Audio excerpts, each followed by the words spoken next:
Welcome to Luca and Miguel. Enjoy the video. You start by launching Freeform and creating a new board. This gets you into an editable canvas immediately. Tap the background to name the board, then pick a canvas size or keep it infinite for brainstorming. Once done, enable Apple Pencil settings and turn on the grid or snap guides to keep elements aligned. You want clear structure early because it saves time later and makes arranging ideas faster.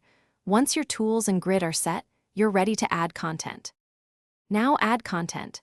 Drag in images, PDF, text, and sticky notes to capture everything in one place. Use the lasso or selection tool to group items and move them together. Make use of layers to hide or lock content when editing complex areas. To show relationships, draw connectors or arrows between elements.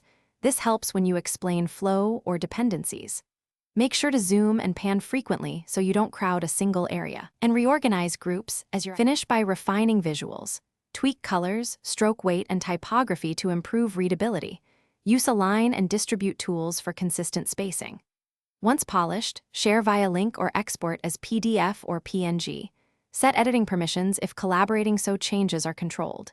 If something goes wrong, like boards not syncing, check iCloud status, confirm you're signed into the same Apple ID on all devices, and force close, then reopen Freeform. If issues persist, toggle iCloud off and on to prompt a resync and resolve conflicts.